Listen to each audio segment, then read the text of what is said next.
Bom, e é um pouco destes indicadores todos que eu estive a falar que eu vou agora falar novamente, mas com um detalhe mais técnico. Portanto, vamos olhar para estes indicadores, o que é que eles são, o que é que eles representam, como é que eles se relacionam. É o tema aqui da secção 2, dinâmica da dívida pública, o papel do PIB, da taxa de juros e do déficit público.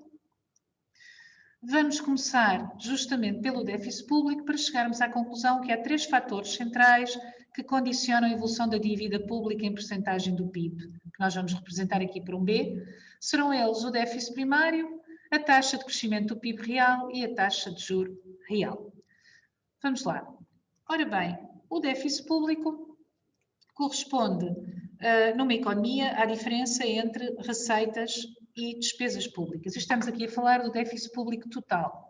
Neste déficit público total, nas despesas públicas nós incluímos não só despesas correntes, os gastos públicos em bens e serviços pelo Estado, como ainda os juros da dívida pública. Portanto, no fundo, o serviço da dívida também entra nas despesas do Estado e faz parte das suas despesas públicas e, portanto, contribui aqui para aumentar esta rubrica.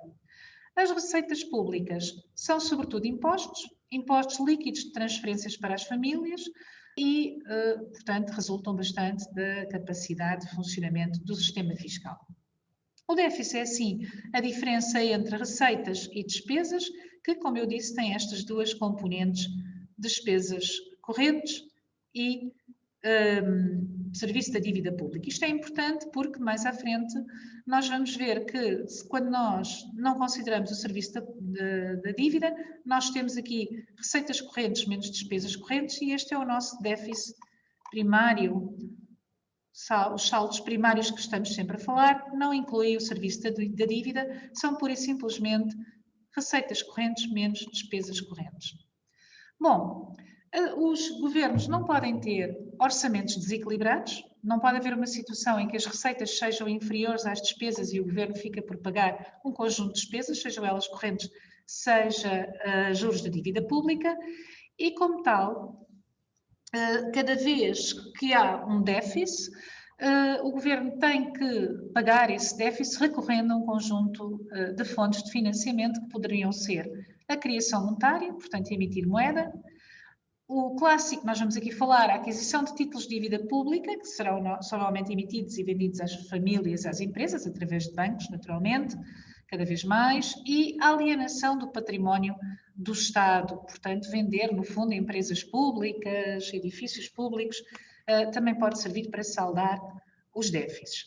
Normalmente, e portanto, um orçamento equilibrado seria um orçamento em que as despesas públicas, correntes e com serviço da dívida, seriam saldadas por receitas públicas do tipo impostos correntes, mas também por emissão da dívida, emissão monetária e alienação do património do Estado. Ora, o que é que acontece aqui? Há um grande repúdio da utilização aqui da emissão monetária, e a razão é simples. Há a ideia de que a emissão monetária pode conduzir a mais inflação e isso criaria para o governo um problema adicional, ou para o Banco Central, neste caso, um problema adicional. E, portanto, normalmente, quando se concede o equilíbrio das contas públicas, retira-se a possibilidade de emissão monetária para obtê-lo. Por outro lado, a alienação do património também não é uma coisa que se possa perpetuar. Eu não posso, é preciso em primeiro lugar ter património e em segundo lugar pode ser altamente instável, eu diria que seria o mesmo que financiar jantares com joias de família, não é? E, portanto, normalmente também não é considerado uma forma de financiamento válida. Então, nós daqui para a frente vamos trabalhar este exercício, vamos exercitar esta questão do equilíbrio da dívida, excluindo quer a variação monetária, quer a variação do património da nossa equação. Portanto, eliminaríamos estes dois e a nossa equação resume-se agora a títulos de dívida pública para financiar os eventuais déficits que possam existir.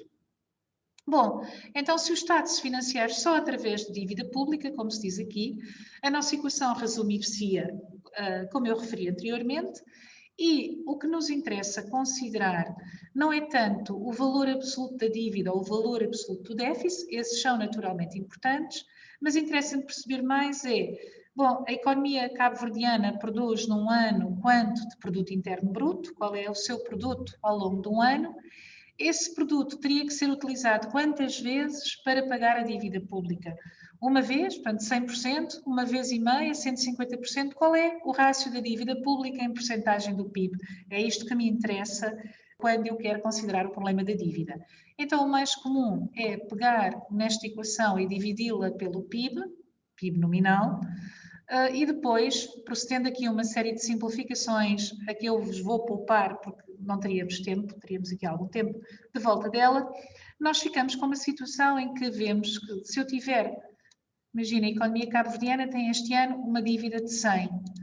O valor com que a dívida vai para o próximo ano, portanto, aquilo que de dívida deste ano estará ainda presente no próximo ano como dívida acumulada, e a dívida é um estoque, dependerá da taxa de juro real implícita no financiamento da dívida, portanto, dos juros médios que nós estamos a pagar pela dívida contraída, da taxa de crescimento do PIB real da sua economia e, portanto, este rácio aqui, 1 mais taxa de juro real sobre 1 mais taxa de crescimento, é um dos fatores decisivos para transferir dívida de um ano para o outro, mas depende também do déficit primário, aqui também ele medido em percentagem do PIB, como anteriormente.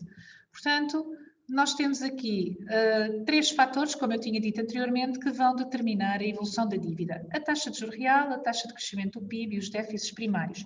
Portanto, os tais déficits onde nós retiramos o serviço da dívida. Só receitas correntes e despesas correntes. Não é só esta diferença para formar aqui o déficit primário.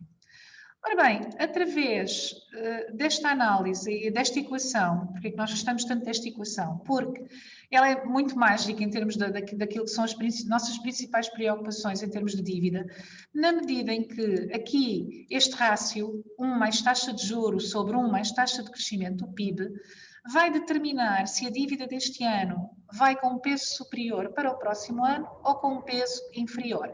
Passo a explicar. Se a taxa de juros real estiver superior à taxa de crescimento do PIB, este rácio será maior do que 1. Será, por exemplo, 1,05.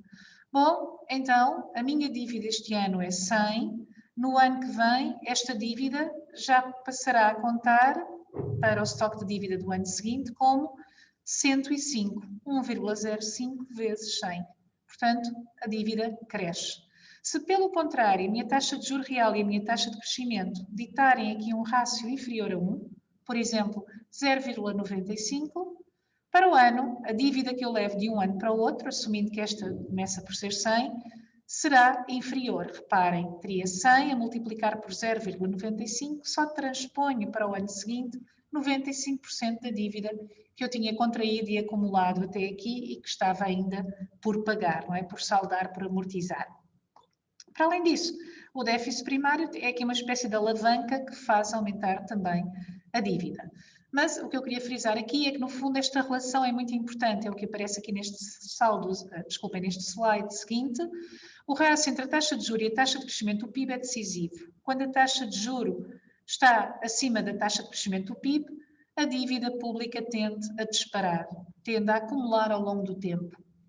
Se a taxa de crescimento do PIB for, pelo contrário, superior à taxa de juro implícita na dívida, a dívida pública em percentagem do PIB tenderá a diminuir ao longo do tempo. Bom, quando eu estou nesta situação, o problema da dívida resolve-se quase de per si. Desculpem, nesta situação aqui, quando a taxa de crescimento do PIB é superior à taxa de juro, o problema da dívida resolve-se porque ela vai assumindo um peso menor e menor e menor em termos do PIB. Agora, quando isto acontece, eu não tenho outra alternativa, quando estou a pagar juros superiores ao meu crescimento, eu não tenho outra alternativa senão gerir o meu saldo primário. Tentar manter um saldo primário sustentável quer dizer um saldo que permita manter constante o rácio da dívida pública sobre o PIB.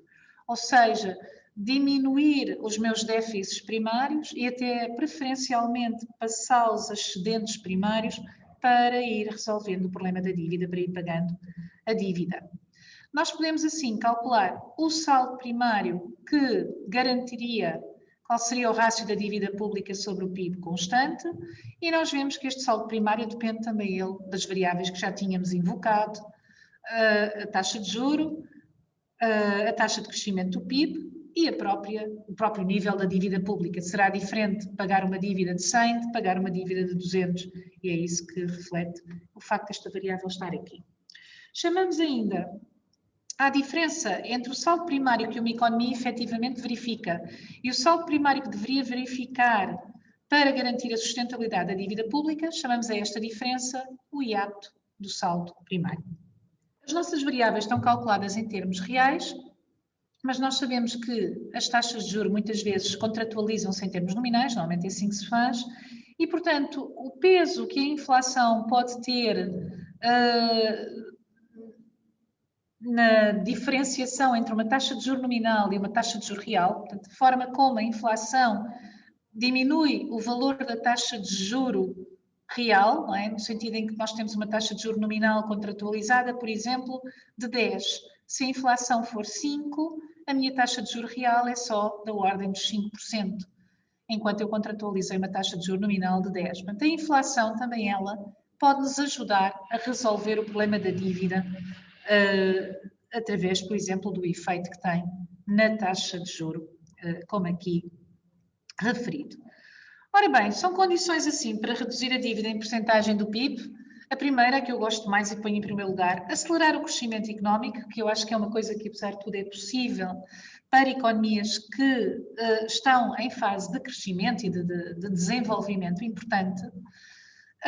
A outra é reduzir a taxa de juro real, que pode estar relacionada com o nível da inflação e, naturalmente, muitas vezes tem também intervenção internacional.